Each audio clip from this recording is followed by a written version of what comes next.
வாங்க வணக்கம். இன்னைக்கு நம்ம வீட்டில் வெள்ளைப்பூடு ஊறுகா போட போகிறேன்பா.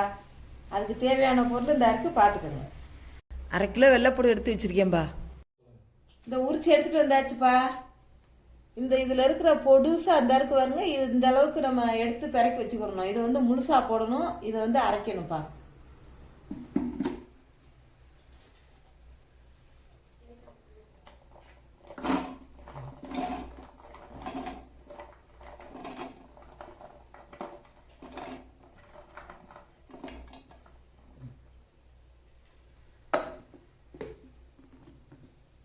அரைச்சிருவோம்பா. இந்த அளவுக்கு அரைச்சி எடுத்துக்கோங்கப்பா. இந்த அம்மா அந்த ஸ்பூனில் எடுத்து காமிக்கிறேன் பாருங்க. இந்த அளவுக்கு இந்த அடுப்பு ஸ்டார்ட் பண்ணிடுவோம்ப்பா. சட்டி வச்சிடணும். 200 நல்லெண்ணப்பா ஊற்றியாச்சு. பாருங்கப்பா, 5-6 வெந்தயம்ப்பா இந்த எண்ணெயில் போட்டுருணும்.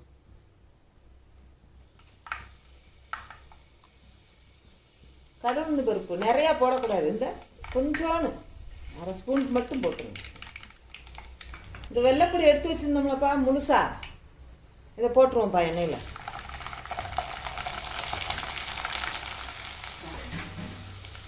இந்த அரைச்சி வச்ச வெள்ளைப்பூடை போட்டுருவோம்ப்பா.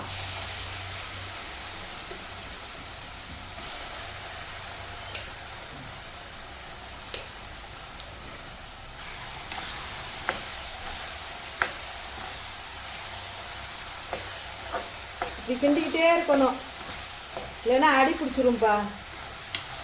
தீயை நார்மலில் வச்சிடணும், குறைச்சி வச்சுட்டு தான் கிண்டணும். இதை பாருங்கப்பா, இப்படி கிண்டிக்கிட்டே இருக்கும்போதேவும் பாருங்க, ஜம்முன்னு வீடே மணத்துரும். வெள்ளைப்பூடு வதக்கும் போது வாசம் அப்படி வந்துடும், ஜம்முன்னு மணக்கும். 100 புளிப்பா 1 மணி நேரம் ஊற வச்சு கரைச்சி வடிகட்டி இந்த எடுத்து வச்சுருக்கேன் பார்த்துக்கோங்க. 1 மணி நேரம் ஊறினாத்தே இப்படி கொல கொலன்னு வரும்.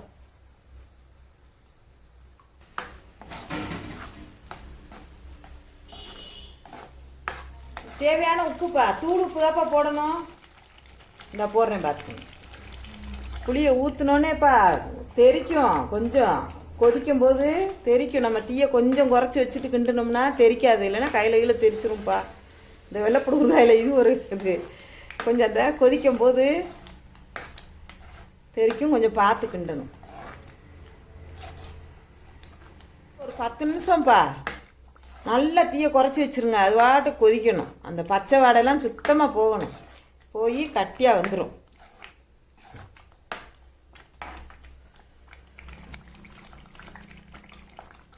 இந்த பாருங்கப்பா, நல்லா எண்ணெய் பிரிஞ்சு வந்து நல்லா வெந்துருச்சு பாருங்க. புளியும் அந்த வெள்ளைப்பூடும் ஒன்று போல் சாய்ந்தாகி வந்துருச்சு.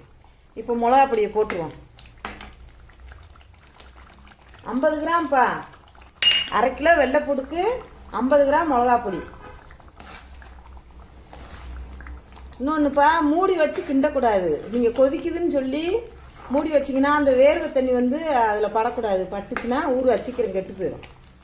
பெருங்காயத்தூள்ப்பா 1/2 ஸ்பூன் எடுத்து வச்சுருக்கேன், பார்த்துக்கோங்க.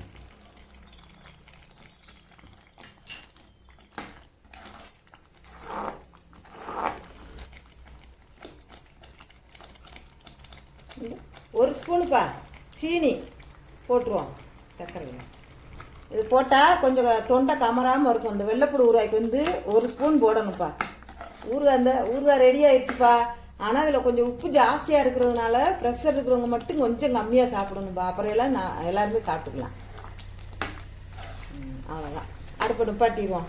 இந்த எண்ணெய் பிரிஞ்சு நல்லா வந்துருச்சா பாருங்கள், சம்முன்னு வெள்ளைப்பூடு ஊறுகாய் ரெடி ஆயிடுச்சு. அடுப்பு நிப்பாட்டிடுவோம்ப்பா. ஆனால் மூடி வைக்காதீங்க, அமர்த்தினாலுமே மூடி வைக்காதீங்க. 6 வரைக்கும் திறந்தேதாப்பா இருக்கணும் ஊறுகாய், மேலே மூடவே கூடாது.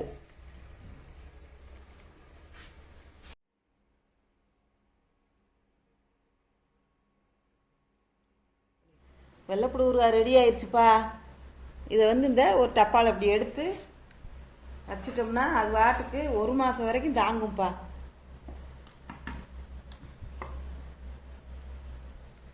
ஆனால் பிரிட்ஜில் வச்சிங்கன்னா 2 மாதம் வரைக்கும் வரும். பிரிட்ஜில் வச்சு சாப்பிடக்கூடாதுப்பா, வெளியவே வச்சுருங்க. 1 மாதம் வரைக்கும் நமக்கு சரியாக வரும்.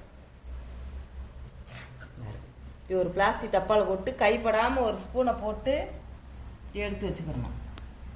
இந்த வீடியோ பிடிச்சிருந்தா லைக் பண்ணுங்கள், ஷேர் பண்ணுங்கள். நன்றி, வணக்கம்.